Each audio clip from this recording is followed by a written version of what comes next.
In this video, I'm going to be showing you how to get all of the celestial weapons in Final Fantasy X for all 7 of your main characters within this story. Now, in order to start progressing with the celestial weapons, we first need a few items. The first one is a cloudy mirror. What you need to do is go to the Calm Lands, grab a chocobo, then get yourself over to the Rimim temple. Go to the right side of the temple and you'll get involved in a chocobo race. Don't worry too much about the treasure chest, just get to the bottom first, beat the other chocobo, and you'll be given a cloudy mirror. Once you've got your cloudy mirror, you need to go back to the airship and make your way to Macalania Woods. Now, at the very start by the save point, there is a lady who's lost her husband. Now go to the right of the woods and keep going right past the guard, and then you'll turn north, and once you're inside, the father or the husband of this person is actually located in this wooded area. Tell him his family is waiting for him, then he will make his way to his family, get back to the family, but this time you'll notice that the son has gone missing. Now you have to go up the glowy pathway, the sparkling pathway.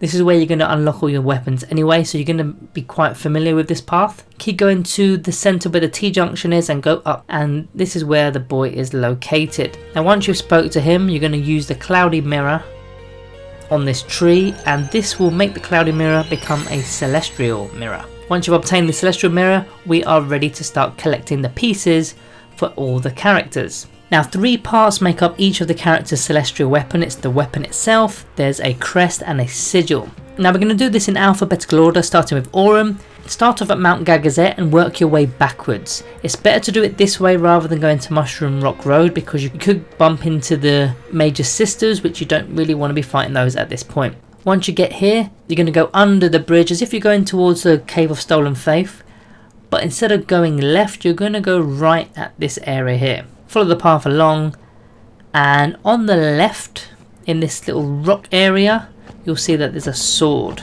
This is a rusty sword, which is Auron's, well, it's the start of Auron's celestial weapon. Part 2 to getting this weapon, Mushroom Rock Road. We're going to be heading east, we're going to be going over these boxes and getting over to the other side to where Mushroom Rock Road is, and we're going to be heading north into this caved area.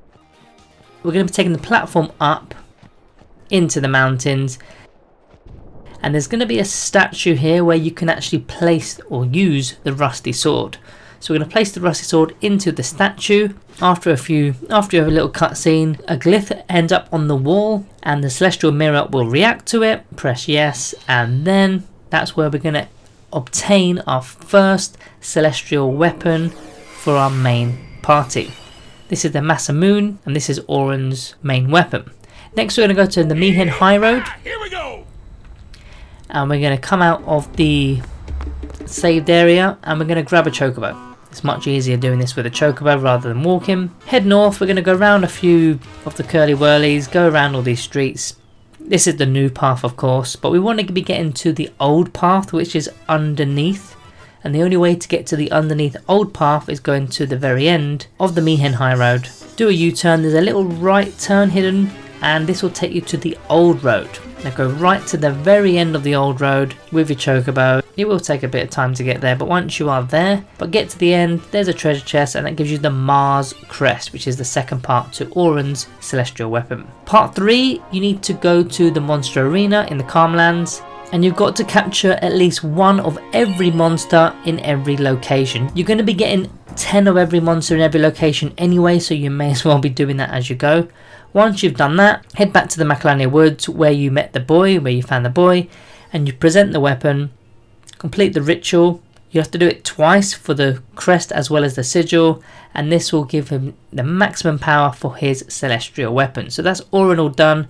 Next we're going to get onto Khimari. In the Thunder Plains, you're going to find these lit up stones with the cactus. You can just stand by them and wait, because they do just kind of come and go. Once you've done that a few times, you will see that there's like a ghostly cactus. You need to follow him into a certain area. He's taking us to a tower basically. It's on the right hand side of the Thunder Plains. It's a very small tower. Once you get there, and then you'll see a little cutscene, and this will be giving us Khimari's celestial weapon in a treasure chest. Now to open the treasure chest we do need the celestial mirror again, and then another cutscene later. So this is where you obtain the spirit lance. which is Khimari's celestial weapon. Now, in order to get Khimari's crest, you're going to go to Mount Gagazet, go to the very top, just before the caved area, and there's a few like pillars, here they are, and then hidden on the left hand side there's a treasure chest. You can just about spot it if you're looking for it. Open that and you'll get the Saturn crest. The third part is a little bit of a ball ache, I'm not going to lie. You have to go to Macalonia Woods, you've got to do the butterfly game, find the guy at the very start, and he will set you off with this challenge where you've got to get the blue butterflies, avoid the red ones, and you've got to do it flawlessly basically. If you hit any of the red butterflies, it will trigger off an enemy encounter, which you don't want because it kills a little bit of time. Now, when you're doing this, make sure you open the chest once you've done the first one. If you don't open the chest and you leave the area, you're going to have to do it again, which I did a few times. So make sure you open the chest, you'll get a teleport sphere, then go on to the next area where the sort of Birdman is, I suppose you'd call him. So then you get on with the second of these butterfly challenges. I think I actually hit a red one and still managed to make it. And there it is, the Saturn sigil. From the airship, you need to input the coordinates 1257 and it'll open or unlock the Barge Temple, which was the area where you actually started in Spira, once Sin actually sucked you up from Zanarkand. Now you're going to have to battle that cage chest monster that you started off fighting at the very start and you ran away from him. Once you've defeated him, you're going to be staying underwater, going to the side of this underwater area, and there's a little caved area here, and it's just on the bottom right, hidden by a rock. Again, use the celestial mirror, unlock it, unlock the chest, and that will give Lulu's celestial weapon, which is the Onion Knight. Part 2. You need to go to Guadasalam. You're going to go to the far plains, make your way up to the far plains. This one's actually really easy. You just have to walk to a chest. There's no difficulty here whatsoever. So this one is a breeze. Once you're in the far plains, you're just going to go to the left side of the far plains. There's actually a secret cutscene with Lulu if you want to chat to her to get that. But the left side there's a chest. You get the Venus crest. Next, we need to head over to the Thunder Plains. Now this is probably the most annoying out of all of the celestial weapon options. We need to head south from the Thunder Plains, from the save sphere, and head to the tower. Now in this tower there's a little ditch that you can keep running into, and as soon as you enter the ditch, a lightning strike is 100% of the time going to strike. So you know exactly when it's going to hit. Once you do that 200 times in a row, and I did say 200 times in a row, you will get the reward with the Venus sigil. Now on to Rikku. All you need to do is simply go to the airship and type in as a password God Hand. Once you've inputted that password, you go back to your list and you'll see that at Mushroom Rock there's a new location to go. So head on over to Mushroom Rock, and there are enemy encounters here, so ideally you just want no encounters on. Just head through the caves and eventually you'll come up to a treasure chest which the Celestial Mirror will react to.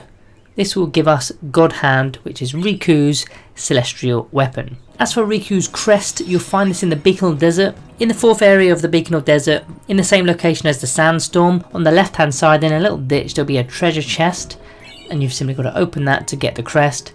And then as for the sigil, you need to go to the fourth area, the final area, go to the stone with the cactus on it, and there'll be a little nursery rhyme, and you've got to find 10 cactus. They're all spread all over the Bicanal Desert. You've got to do them one at a time, collect the stones. You have to defeat them as well, and play a bit of a peekaboo kind of game. But once you've done that and got all 10 of the stones, go back to this lit up cactus stone. This will unlock an area north of this stone where there was a sandstorm where you couldn't go into before. Now it will be clear and there will be a treasure chest in amongst that area where you can get Rikku's sigil. Okay, next we've got Tidus, and what you need to do is get your Chocobo license. You need to find the Chocobo trainer in the Calmlands and basically do all the challenges. Once you've done that, get on the Chocobo and head to the north part of the Calmlands. Right at the back there'll be normally a person blocking the way, but once you've got your Chocobo license you can go straight down and there'll be a glyph on the wall that you can use your celestial mirror on.